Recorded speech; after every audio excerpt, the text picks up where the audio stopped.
Olá pessoal, tudo bem? Boa tarde, professor Celso, mais uma vez, de retorno de uma jornada de 40 dias e 40 noites, uma construção altamente geométrica, né?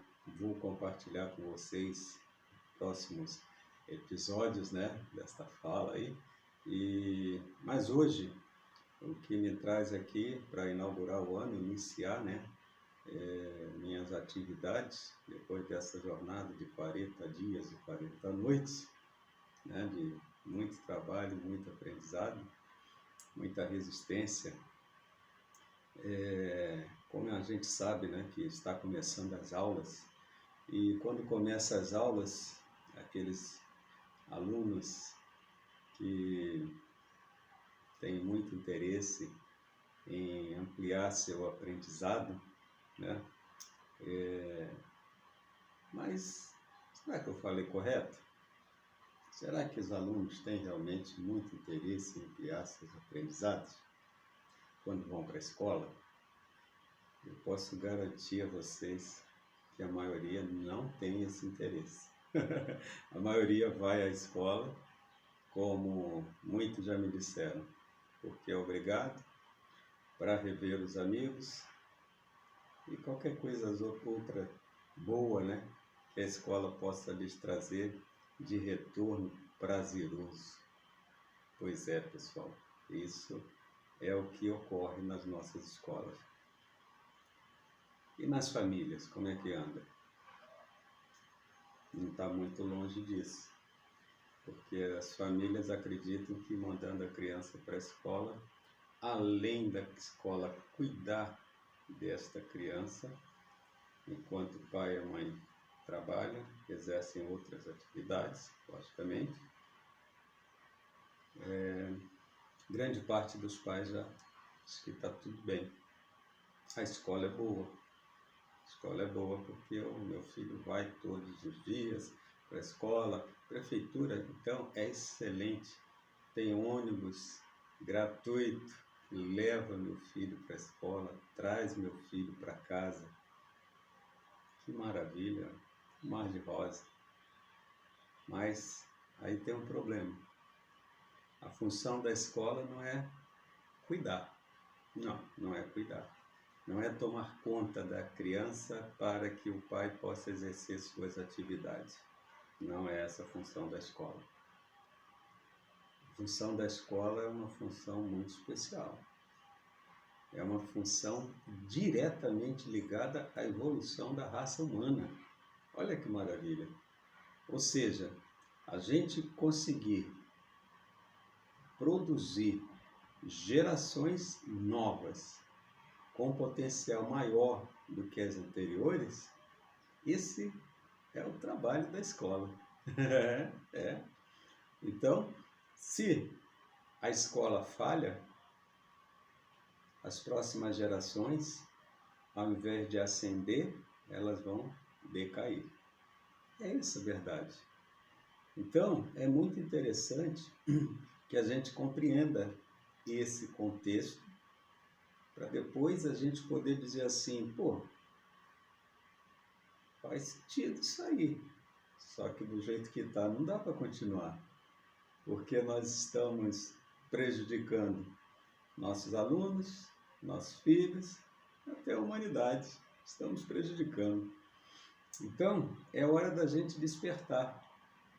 Não sei quanto tempo vai durar esse vídeo aqui, né? Não dá para programar as coisas que eu vou falar, no sentido que quando eu sento para dizer algo, eu não sei quais os meandros que a minha fala vai me levar, não é isso? Então, eu peço aí, humildemente, que assistam até o finalzinho, garimpem algo de bom nesse vídeo, tá bom? Então, vamos lá. Então, vejam só. Já sabemos, então, que o sistema, do jeito que ele está posto, ele não favorece a aprendizagem. Favorece outras coisas, mas não a aprendizagem, né?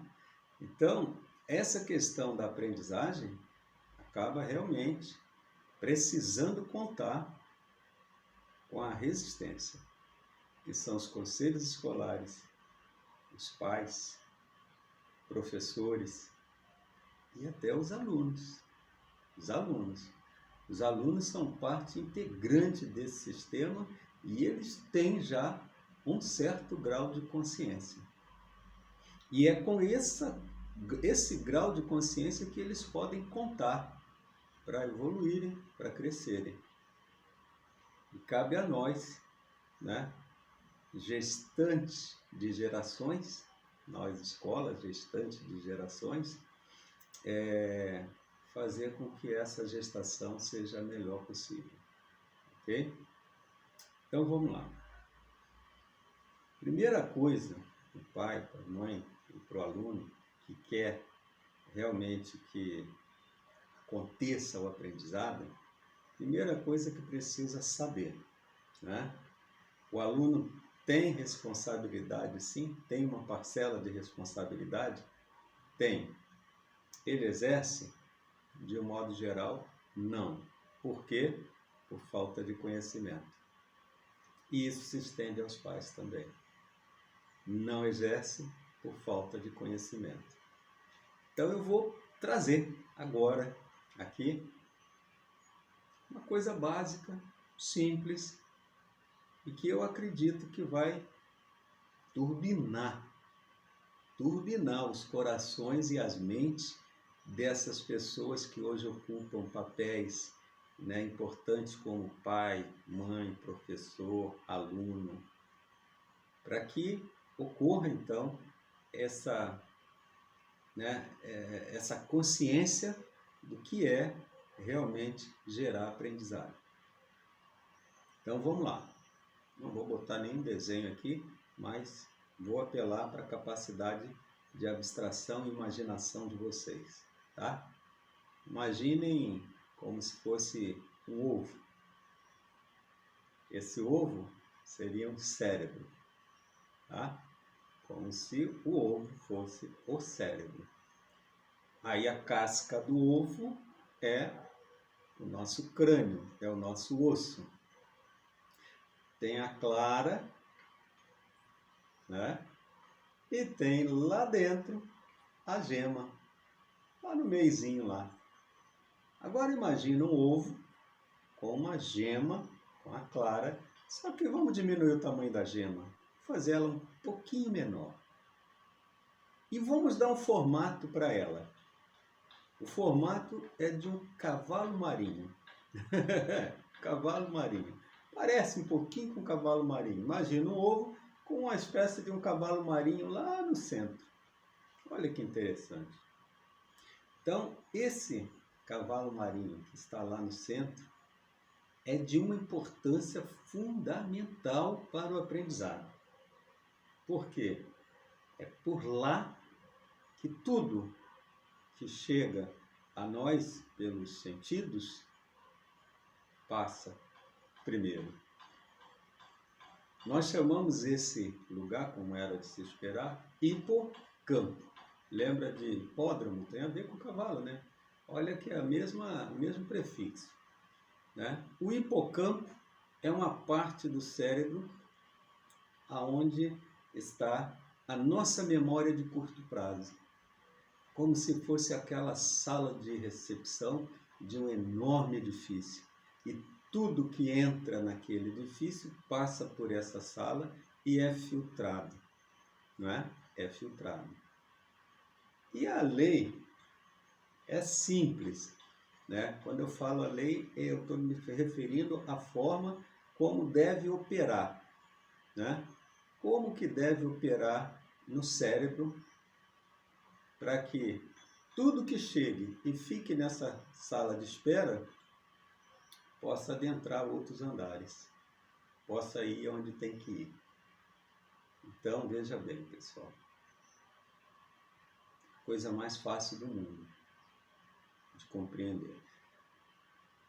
Se eu percebo uma coisa e faço questão de perceber de novo e perceber de novo e avaliar e investigar, curtir aquela coisa, é sinal de que esta coisa é importante para mim. Se ela é importante para mim, quando ela chega lá no hipocampo, o meu cérebro vai dar um tratamento especial para esta coisa. Essa coisa seria uma informação, ou mesmo um aprendizado novo, algo que você conseguiu descomplexar, algo que você não conhecia, não dava para abraçar, mas você conseguiu abraçar. Só que tem um detalhe, uma vez que você aprendeu, não significa que ele vai ficar na sala de espera permanentemente ser utilizado por você. Não vai. Em lugar de ficar este tipo de objeto selecionado, né? Esse tipo de objeto de muito valor, no lugar disso aí ficar, é lá bem próximo do osso, né? Um pouquinho afastado da gema, lembra? Né? Bem na clara. A clara é o lugar onde florescem os conhecimentos permanentes. Então, é lá que fica. Tem que sair da gema, que eu denominei aqui de hipocampo, reduzir o tamanho, porque ela é de curto prazo, é uma pequena memória, né? Como se fosse um pequeno cérebro dentro do outro cérebro, né? Então, esse pequenininho aí, ela vai filtrar e se foi considerado importante, porque a pessoa viu mais de uma vez, então a tendência agora é o cérebro encaminhar isso, caminhar lá para cima para formar a famosa massa cinzenta, né? É a massa onde estão os nossos conhecimentos permanentes. E esse trajeto, pessoal, ele pode ser feito a curto prazo e a longo prazo. A emoção é um dos ingredientes que faz com que a coisa, que o período, né, de passagem daquilo que é de curto prazo para um prazo permanente, né, a emoção ela consegue fazer isso acontecer mais rápido. Nem sempre essa emoção acontece numa sala de aula, no dia a dia das pessoas, nem sempre. Mas em se tratando de escola, essa emoção ela é fundamental. Uns chamam de encanto, outros chamam de espanto. Rubem Alves, né? Dizia que era um espanto. Quando a pessoa tem aquele espanto, significa que ela pegou e já carimbou aquela informação, aquele conhecimento, já está com o passaporte pronto para ir para a memória permanente. Então, a partir do momento que o aluno observe o detalhe agora, que a criança vai para a escola e lá assume um papel de aluno, e o papel de aluno é prestar atenção, aprender, compreender. Primeiro ele compreende, ele absorve, para depois, nesse processo que eu expliquei antes, ele poder aprender. Aquela coisa vai soltar do centro e vai se libertar lá no córtex cerebral, que é a massa cinzenta, que é a clara do ovo. Olhem que coisa fantástica, né? A palavra aprender eu já falei para os meus alunos, né? O que é um ponto? Um ponto é adimensional. Esse A é uma negação. Quer dizer que ele não tem dimensão. Por isso o ponto é imaginação. Se não tem dimensão, ele não existe. Não é isso? Bom, aprender é a mesma coisa. Uma coisa que está presa, eu vou negar essa prisão. Eu vou liberá-lo para que ele possa ir ocupar o lugar previsto, aonde ele será livre, aonde aquele conhecimento vai se conectar com outros e outros e outros e outros e outros, né? E vai viver sua vida de conhecimento feliz para sempre. Então, É importante que o papai, a mamãe e o filho compreendam isso. Então, este aluno, mais uma vez, olha a palavrinha, a letrinha A antes da palavra, né? Aluno quer dizer sem luz.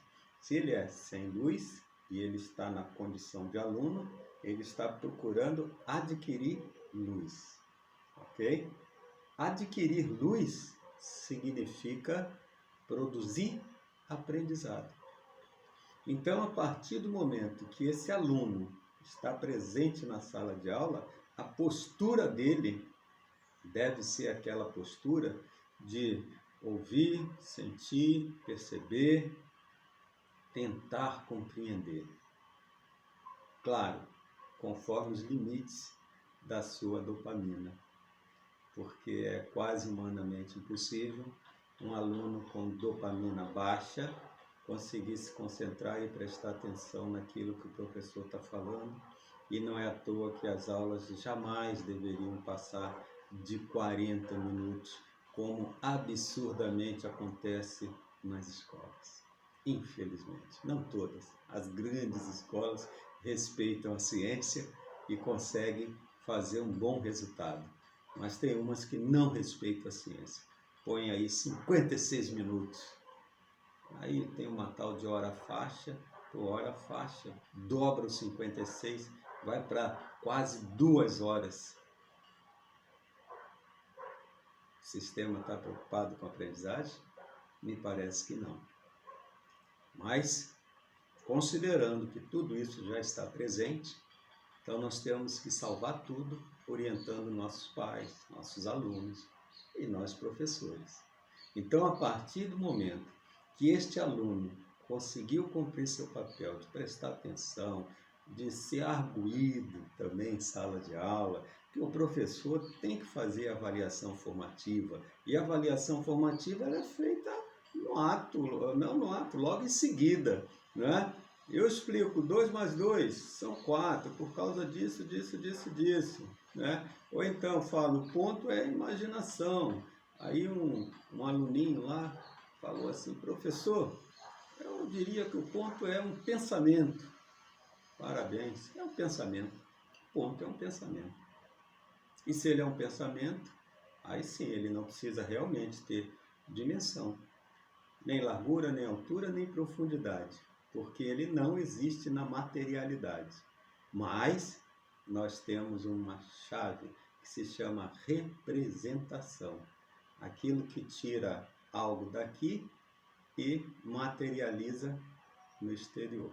Então, quando eu pego uma caneta e aponto o papel e bato ali, eu formei a representação de um ponto. E com esta representação, dentro desse nosso universo material, nós conseguimos construir linhas, formas, casas, montanhas e por aí vai. Então, tudo começa por aquele ponto que é um pensamento. Bom, uma vez que esse aluno entendeu tudo isso, em sala de aula, falta um segundo comando. Qual é o comando? O segundo comando transforma o aluno em estudante. O segundo comando é aquele que o aluno chega em casa, já não é mais aluno, o papel dele agora é estudante. Ele vai sentar, vai rever 1, 2 vezes, às vezes uma é suficiente. Ou ele vai rever pela memória auxiliar chamada caderno, ou ele vai simplesmente contar entusiasmado para o pai, para a mãe, enquanto está no almoço, né? Ou no jantar, ele já está estudando. Ele já está dizendo para o cérebro, quando eu for dormir hoje, você já sabe, né? Não dispensa, não deleta este tema. E o cérebro não deleta. É a lei, o cérebro não deleta. Então, a partir do momento que o meu aluno compreende isso, o pai e a mãe compreendem, a gente pode começar a contagem regressiva para o nosso aluno decolar, para a geração desse nosso aluno florescer a partir daí. Então, é muito importante que o papai e a mamãe compreendam que a criança, o seu filho, vai para a escola por conta de uma gestação que ele, junto com os demais, estão contidos, que é a geração futura que vai comandar o planeta, né? Que vai dar para nós a ideia de que crescemos, evoluímos. É isso. O pai e a mãe que assumem a função de pai e mãe, vou ter um filho, entrou no esquema. E é um esquema grandioso. O ser humano que resolveu ser professor entrou no esquema, porque é isso que ele vai fazer. E ele vai gerar profissões, ele vai gerar mecanismos, aprimoramentos, ele vai gerar qualidade na humanidade em função do seu fazer. Esse é o professor, esse é o pai, esse é a mãe. É claro que muito mais coisas a gente precisaria conversar, mas essa parte simples, né, eu acredito que todos compreenderam.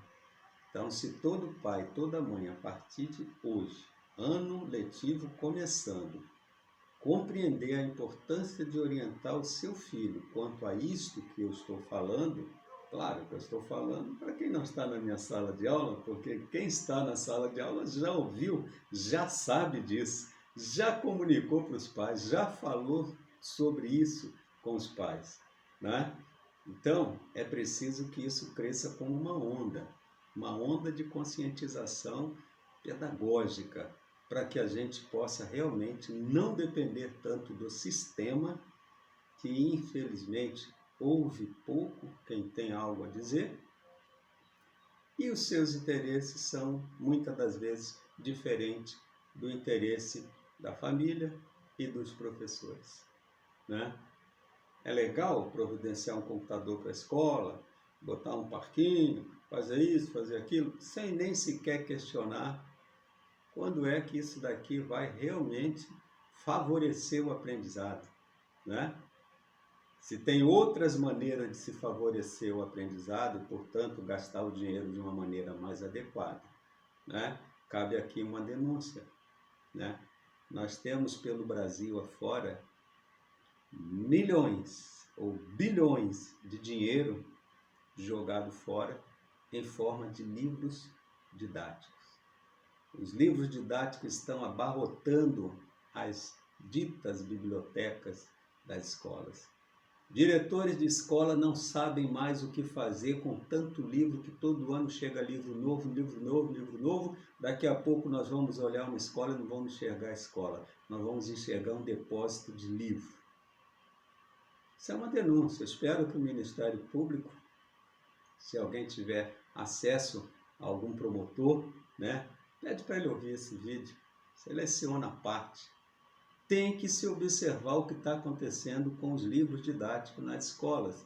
E por que todo ano as escolas têm que estar comprando livro didático, alimentando o capital privado, que hoje é o senhor dentro daquilo que é público, né? Desde que se houve aí um pacto social, entre aspas, né? Que o empresário, não estou falando do empresário do bem, né? Estou falando desse empresário que quer transformar a educação em mercadoria. Então, ou nicho econômico. Ou seja, o governo tem muito dinheiro? Tem. Então vamos vender livro para eles. Vamos fazer uma legislação aqui, ali, um deputado aqui, um vereador ali, não sei o que, nós vamos vender livros. E eles vendem, e não é pouca coisa, são bilhões de reais. Todo ano gasto para depois de um ano todo aquele material ser renovado e ficar aquele entulho dentro das escolas. Tem solução? Tem, mas não vou falar aqui nesse vídeo, né? Farei um outro só para isso. Então, pessoal, vamos despertar, vamos acordar, tá? A educação, a escola, é ela quem gesta as próximas gerações. E se ela estiver deteriorada, nós estamos construindo um mundo pior para os nossos descendentes, ok? Então, resumindo, hipocampo é o lugarzinho onde entram as informações. Só tem um jeito da informação sair dali e ir para o córtex cerebral. Eu tenho que rever 1, 2, 3 vezes para que vá para a memória permanente. Se o aluno tiver consciência desse processo, ele começa a criar autonomia, desenvolver autonomia. Simples assim. E o pai e a mãe podem ajudar bastante. Ok? Então, feliz ano letivo para todos os alunos do nosso Brasil, que a gente consiga transcender todas essas barreiras que o sistema não compreende, talvez, e não vai fazer por onde eliminar esses problemas, né? Então vai caber realmente a nós. E que nossos alunos possam recuperar esse tempo perdido, e não estou falando de pandemia, tá? Pandemia foi um detalhe nessa questão, ok? Porque, infelizmente, com pandemia ou sem pandemia, estávamos já passando por situações como essa que eu já aleguei. A do livro didático, a falta de conhecimento em relação à produção de aprendizado e por aí vai. Mas nós vamos chegar lá, ok? Então, um feliz 2023 educativo, né, para todos os alunos, né, principalmente ensino fundamental 1, que é ali onde eu trabalho, onde as sementes estão prontas para brotar e precisam ser muito bem cuidadas para que floresçam e sejam árvores frondosas. Um grande abraço.